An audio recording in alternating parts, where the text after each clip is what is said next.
Bom, para repercutir a alta do petróleo e o mercado de combustíveis, eu converso agora com Roberto Ardenghy, presidente do Instituto Brasileiro de Petróleo, Gás e Biocombustíveis. Presidente, obrigado por estar aqui novamente com a gente no CNN Money. Eu queria começar a nossa conversa falando do mercado de combustíveis propriamente dito. Nós temos observamos no fim da semana passada esse problema que a ANP julga como sendo pontual no estado do Rio Grande do Sul, e a gente tem começado a ouvir nas redes sociais relatos aqui e acolá de postos de combustível que estão aumentando o preço. Qual é o panorama atual? Há motivo para preocupação, presidente? Boa tarde. Oi, Acosta, boa tarde a todos. Esse mercado de combustível no Brasil é um mercado gigantesco, né? O Brasil é o sexto maior mercado de combustíveis do mundo e nós temos muitos agentes econômicos. Nós temos 48 mil postos de gasolina, mais de 200 distribuidoras, né? Sem contar os TRR e outros agentes do mercado, né? Então, depende muito de como que está o perfil, né, de cada um desses agentes. Algumas distribuidoras, por exemplo, que dependem mais ou menos, por exemplo, do diesel e da gasolina importada.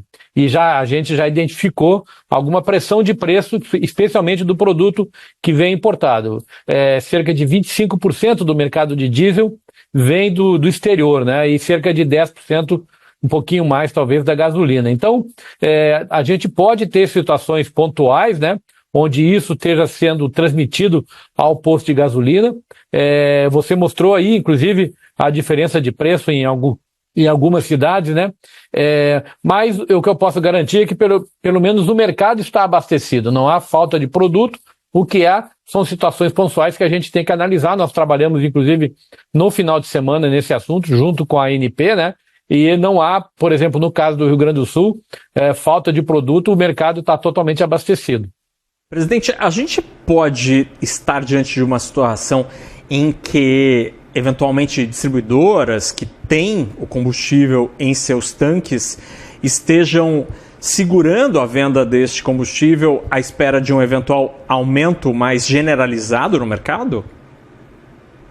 Nakagawa, nós não conseguimos identificar nenhuma situação nesse caso aí. O que nós temos visto é exatamente isso. Algumas distribuidoras dependem em maior ou menor grau do produto importado, e esse sim já está chegando a um preço maior, porque o produto refinado ele já está sofrendo, né, a pressão de preço a partir do barril de petróleo. O barril de petróleo subiu aí de $63 para quase $106 hoje de manhã, né?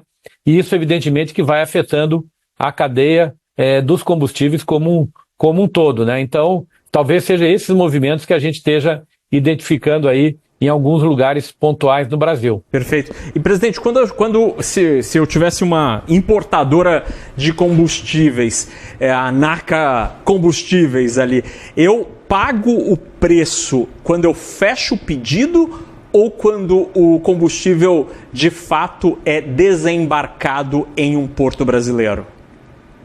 Depende do modelo contratual, né? Muitas vezes você vai pagar quando o produto chega no mercado brasileiro, que é o preço CIF, né? Mas muitas vezes você paga o preço FOB, que é Free On Board, quando o produto é carregado lá na refinaria e está se dirigindo ao Brasil. Então, isso vai depender muito do modelo contratual que a distribuidora está usando para trazer o produto para o mercado brasileiro. Tá, bacana. E sobre esse mercado que, do ponto de vista econômico, é muito interessante, porque de fato há uma concorrência no mercado especialmente no diesel, né? Quando temos aí 1/3, 1/4 do mercado que precisa necessariamente ser abastecido pelo combustível importado. Qual é a margem hoje, em março de 2026, presidente, para o distribuidor de tentar modular essa compra de um importador ou da Petrobras? É fácil mudar esse norte, esse leme de um para o outro? Depende muito do que a distribuidora tem em termos de suprimento interno. Não só a Petrobras, né, mas também os outros refinadores. Nós temos no Brasil várias empresas que refinam petróleo, né? Então, muitas vezes a distribuidora tem contratos de garantia de uma certa quantidade de produto, né, que a gente chama no mercado de uma cota, né? em cima desses refinadores, mas muitas vezes essa cota não atende o que a distribuidora precisa em determinados períodos do ano. A gente tem que lembrar também que o diesel, assim como a gasolina, ele tem sazonalidade, né? Por exemplo, agora nós estamos no momento tanto de colheita, né, de arroz e de soja na região sul do Brasil, né, quanto o período da planta da segunda safra de milho, né, especialmente no centro-oeste. Isso faz com que o consumo de diesel aumente consideravelmente nessa época do ano. Então, tem que ver muito como é que fica a questão da sazonalidade e dos mercados. Por isso que eu disse, né, que é um mercado muito sofisticado. O Brasil é muito difícil de ser abastecido em todos os seus territórios. É por isso que nós temos tantos distribuidores e tantos postos de gasolina distribuídos pelo Brasil. Perfeito. E aí, presidente, no meio dessa complexidade, é possível que esse repasse, que me parece ser óbvio que ele deve acontecer, porque o mercado todo está com preços mais elevados no mundo, o Brasil não consegue ficar blindado a isso, ele começa por geografias específicas que dependem mais do diesel importado ou não necessariamente, depende muito do relacionamento comercial de cada companhia? Existe uma lógica também geográfica. Então, por exemplo, quando você pega alguns estados do norte e do nordeste do Brasil, pela proximidade que eles têm lá com a região do Golfo, né? Então, muitas vezes é vantajoso trazer o diesel importado, porque fica mais barato do que trazer o diesel, por exemplo, das refinarias de São Paulo. São Paulo é o maior refinador, né, do Brasil como estado, tem 5 refinarias grandes, né? Mas pegar o produto de São Paulo e levar, por exemplo, até o Maranhão, acaba sendo bastante caro e muitas vezes faz sentido que esse produto venha de fora. Então, é uma realidade regional que também a gente tem que ser levado em consideração. É um mercado complexo e eu acho que qualquer análise assim de curto prazo tem que levar em consideração também esses aspectos. Perfeito, e que bom tê-lo aqui para a gente pontuar e observar essas especificidades desse mercado. Presidente, falando sobre gasolina, a compra das distribuidoras e a compra eventual da Petrobras, que todavia não aumentou seus valores ali, as distribuidoras, ela também segue esta lógica das cotas, como acontece no diesel? Sim, todas as refinadoras, elas têm cotas para distribuidoras, né? Que são, na verdade, contratos onde se garante um certo volume, né? No caso da gasolina, a situação é um pouquinho diferente porque nós importamos menos gasolina do que de diesel, né? Como eu disse, o diesel, cerca de 26% do diesel no Brasil, em média, é importado, e no caso da gasolina, o valor está entre 10% e 15% do mercado. Então, é a diferença e essa pressão de preço do mercado externo é menor. Uhum. Presidente, esse ano, combustível, assim, o preço do combustível, da energia, é um dos principais preços de qualquer economia, no Brasil não é diferente. Se esse cenário permanecer, será bastante provável, quase que certo, que a Petrobras terá de atualizar seus preços, ainda que não com a volatilidade, né?